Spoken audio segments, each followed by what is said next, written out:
Hello friends, it is the 1st of April. It is currently sunny and like 70 degrees. Don't let anybody make a fool out of you. We started out the day with thunderstorms, which is really exciting because it's been a very dull winter. So it was nice to enjoy the first thunderstorm of 2023.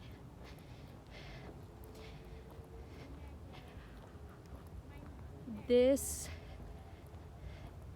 is going to be part 7 of how Jesus changed my life, and also the last part, I think, of how Jesus changed my life, only because he changed my life and has been changing it every single day since from the beginning. In the last episode, I told you about my miraculous recovery from alcohol addiction, and I'm just gonna round out this little series with all of the amazing things God has done for me. I became born again on November 12th, 2005. That was the official day that I said yes to Jesus as my Lord and Savior. It was 3 weeks after that he took away my addiction to alcohol. 6 months after that, on a Monday, that I had decided that week to become baptized. That Monday, the Lord told me to stop smoking cigarettes. That was not as easy. It was, but there was a little bit more suffering in that addiction because I had been smoking cigarettes for 28 years. And so I quit cold turkey. Just stopped. And I didn't smoke that much, but nicotine is tough, man. That's one that just gets you good. And so the first week was really challenging, and I felt super jittery and so on and so forth. And then for like 3 months, I just kept thinking, wow, I should be smoking. Wow, I should be smoking. What should I do now? But I have not smoked any cigarette for just about 17 years. That to me is miraculous too. And then just all the ways that he answers prayer and shows up in my life. At some point, I needed a huge sum of money to pay an unexpected bill, and I had no idea where I was going to get the money from. And then just through a TV commercial, all of a sudden I was reminded of the fact that my ex-husband was still paying back child support towards my oldest son's childhood, and my oldest son was well over the age of 18. And I had completely forgotten about it. And I pulled out the account information because I literally had not looked at it in ages, because my ex-husband wasn't always employed, and therefore if he wasn't employed, he didn't have his wages garnished. When I opened this account, it was literally for the exact sum of money that I needed, and I was just so shocked and in awe of how this was orchestrated. And yeah, being in the healthcare industry, I see the Lord do miraculous things all the time, especially when I was working in the big level 1 trauma centers. Like, there are just things that are completely and absolutely out of our control to fix or heal. And to see people completely recover from things that they just, by our limited view, they just should not have recovered. So there's so many of those. There's too many to count. In 2009, my sister was pregnant with my 13-year-old niece, and she's their third child. My sister had complications with my oldest nephew that put her at high risk for having kids. She had my second nephew without incident, and then when she was pregnant with my niece, everything kind of went south.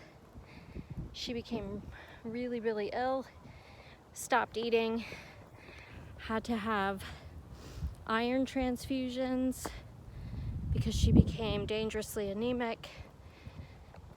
And then she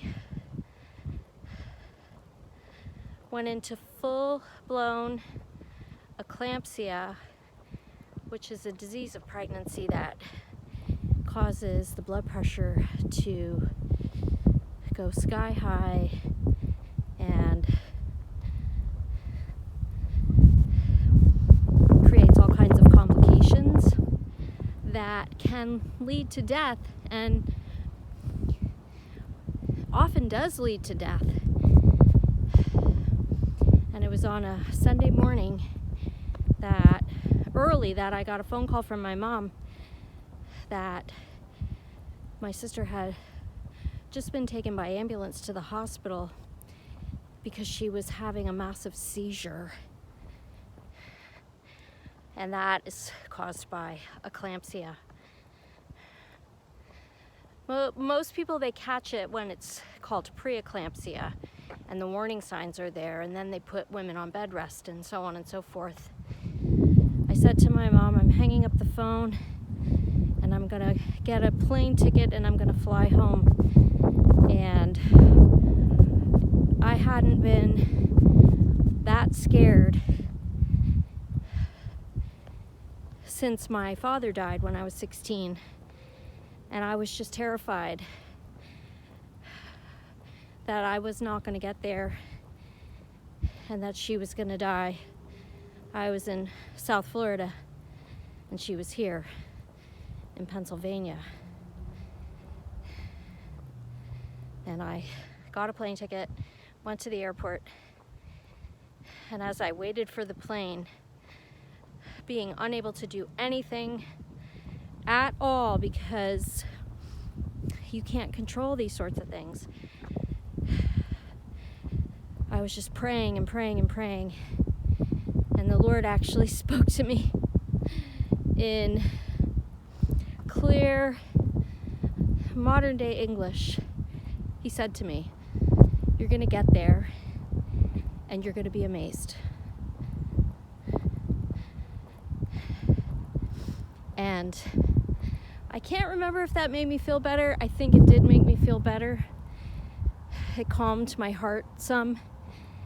And I don't know, 4 hours later, I was home.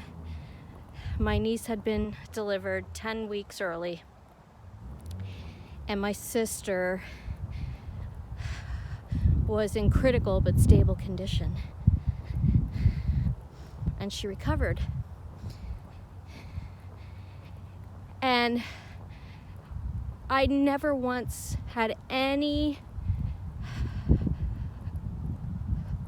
feeling in my heart that my niece, who was 10 weeks premature, I never once had any doubts that she was going to live and that she was going to be healthy and grow up and be a healthy child.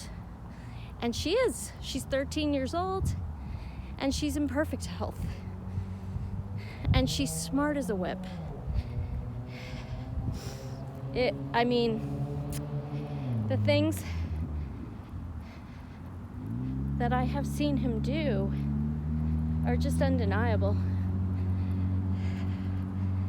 And it's such a joy to be part of his family and to participate in praising his name and sharing him with people that I meet wherever I go. And it doesn't matter how hard life is. Before I knew God, life was really, really hard, and I was really, really miserable because I was completely alone in the world. Because when you boil it down to everything, we really are, we're around each other, and we have friends and we have family, but we're alone. Nobody knows us completely like God knows us. It doesn't matter what you have, who you know, your connections. You only get this one life down here. How will you live it? How will you live it? Will you live it chasing after all of the things and people and pleasures? I did that, and it left me on my knees wanting to be dead. And then I met Jesus. And now I live for him. And because I live for him, my life is meaningful and fulfilling. It's like waking up from a bad dream and knowing that I will never, ever, ever be alone again. And I just want that for everybody. So that's my story so far. I hope that it was encouraging to you. If you want to talk to me about any of it or have questions about any of it, please hit me up in the comments. Thanks for listening to my story. The next story is going to be from the Appalachian Trail. And yeah, I'll see you then.